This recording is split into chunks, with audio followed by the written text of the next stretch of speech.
Olá, turma. Bem-vindos e bem-vindas a mais uma aula de ciências. Na aula de hoje, vamos falar sobre os tecidos musculares e sobre o tecido nervoso. Então, estamos estudando sobre os diferentes tecidos que existem no corpo humano. E aí a gente já viu em aulas anteriores que esses tecidos, eles são classificados em quatro grandes tipos, né? Então temos os tecidos epiteliais, os tecidos conjuntivos, o tecido muscular e o tecido nervoso. Nas aulas anteriores, estudamos já sobre os tecidos epitelial e tecido conjuntivo. Tá? Então, na aula de hoje, nós iremos estudar sobre o tecido muscular e sobre o tecido nervoso. Inicialmente, vou falar para vocês sobre o tecido muscular e, em seguida, sobre o tecido nervoso. Então, os tecidos musculares, eles são constituídos, eles são formados por células longas, né? Por células alongadas. Essas células nos tecidos musculares, elas são chamadas de fibras musculares. Esses tecidos, como consequência disso, eles vão formar os músculos, né? E os músculos, como a gente estudou em aulas anteriores também, eles estão relacionados aos movimentos do corpo. E aí, em função do tipo, né, de fibra muscular e de como essas fibras elas atuam, podemos identificar três tipos de tecidos musculares. Então, temos o tecido muscular estriado esquelético, vamos ter também o tecido muscular estriado cardíaco e o tecido muscular não estriado, que também é conhecido como músculo liso. Tá? Então, são esses três tipos de músculo que iremos estudar em relação aos tecidos musculares. Então, vamos falar um pouco sobre cada um desses tipos. Então, o tecido muscular estriado esquelético, ele é constituído por fibras que geralmente são mais longas do que a dos outros tipos de tecidos musculares. Então, cada fibra ela vai apresentar vários núcleos e estrias transversais. Então, as fibras elas vão contrair-se, né, rapidamente e vão ser comandadas por nossa vontade, né, o que faz com que o tecido muscular estriado esquelético ele tenha movimentos voluntários, né, que ele é consciente. A gente consegue, por exemplo, movimentar nossos braços, porque nos nossos braços temos músculo estriado esquelético e que está sob o controle da nossa vontade. Então, quando eu quero movimentar o braço, eu consigo, porque os movimentos são voluntários, são conscientes, tá? Então, o tecido muscular estriado esquelético, ele vai formar os músculos do sistema muscular esquelético, né? E esses músculos, eles são responsáveis pela locomoção e por outros movimentos voluntários do corpo. Então, essas fibras, aqui a gente pode ver uma imagem microscópica, né, um desenho ilustrativo, consequentemente, que apresenta, né, mais ou menos a forma que essas fibras musculares elas apresentam, né? Então vai apresentar vários núcleos, ó, ao longo da fibra, né? E tem várias estrias, se a gente observar, ó, vários tracinhos ao longo dessas fibras, né? Isso são as estrias, né? Por isso que diz que é estriado esquelético, porque tem estrias nesse músculo, tá? Então esse é o tecido muscular estriado esquelético, encontrado na maior parte do nosso esqueleto, né? Ao longo do nosso corpo, melhor dizendo, né? Na perna, no braço, no tronco, na parte, né? De maneira geral, compondo o sistema muscular esquelético. Já o tecido muscular estriado cardíaco, ele também vai apresentar estrias, né, nas suas fibras. Então, as fibras do músculo estriado cardíaco são estriadas e ramificadas.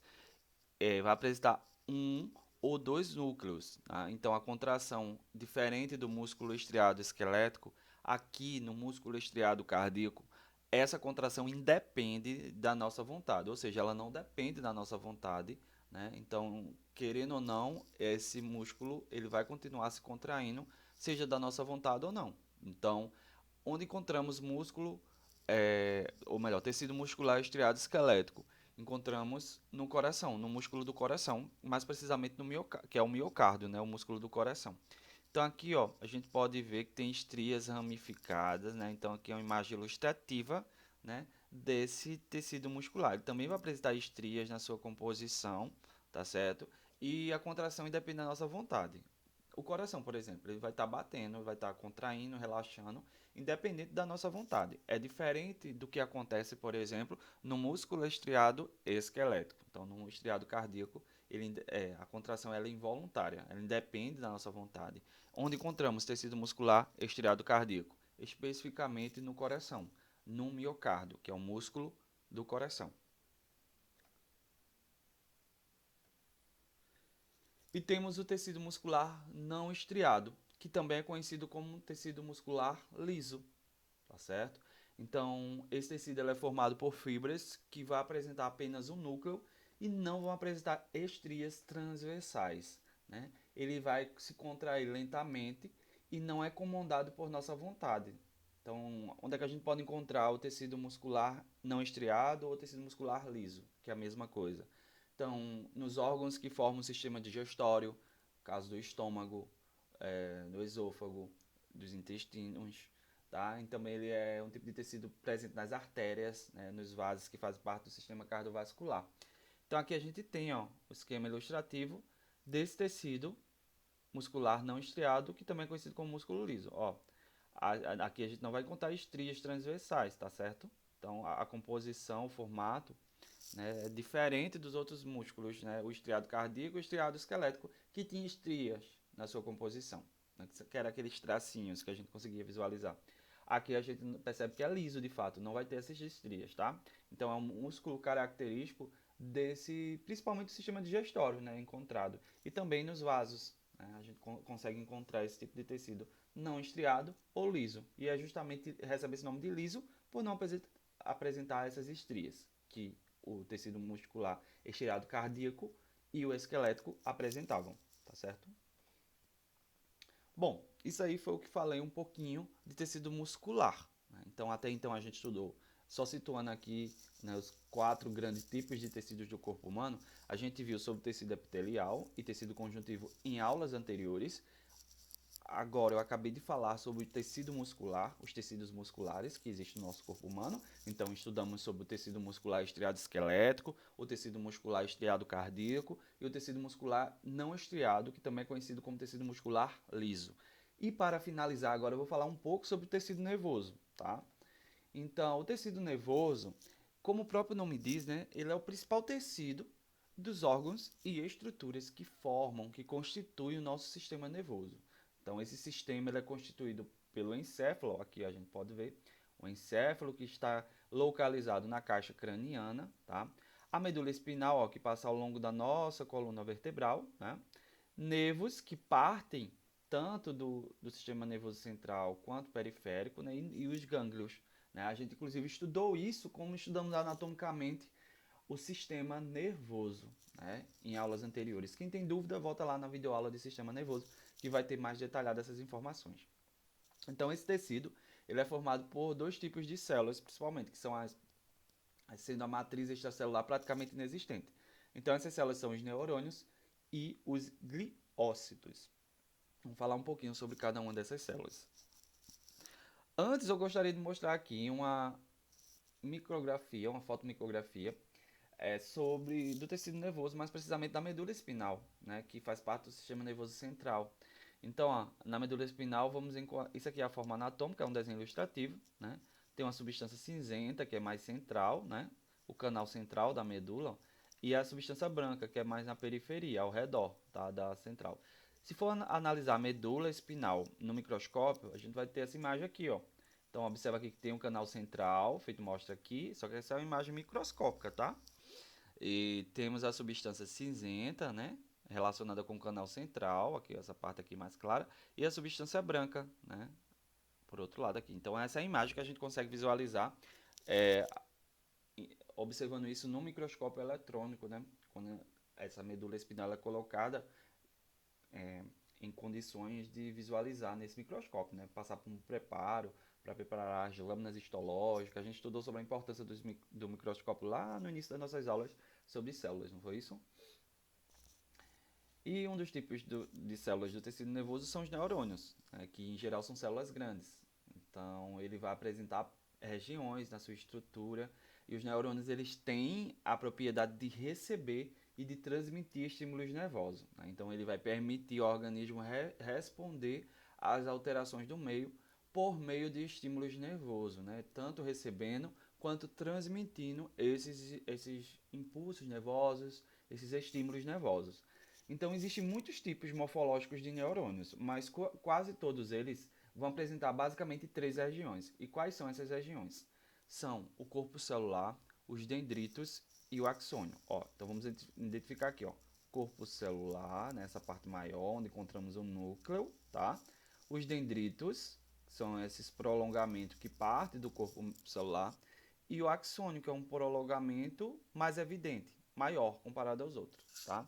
Então, o corpo celular é um centro de alto metabolismo dessa célula, que é o neurônio, tá? O corpo celular ele pode receber estímulos de outros neurônios.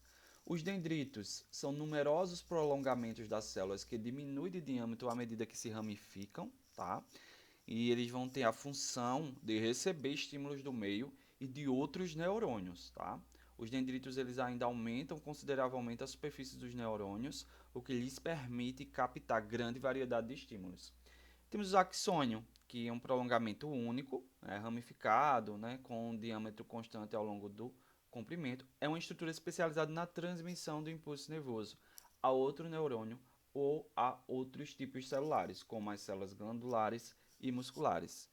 Os neurônios eles vão receber as informações pelos dendritos, né, que são esses prolongamentos aqui, ó, ou pelo corpo celular, e transmite por meio do axônio. Então, quais são as três regiões que esses neurônios, em sua maioria, apresentam? Corpo celular, aqui está o corpo celular, dendritos, ó, prolongamentos que partem do corpo celular, dendritos, e o axônio, que é esse prolongamento mais evidente, responsável por transmitir o impulso nervoso.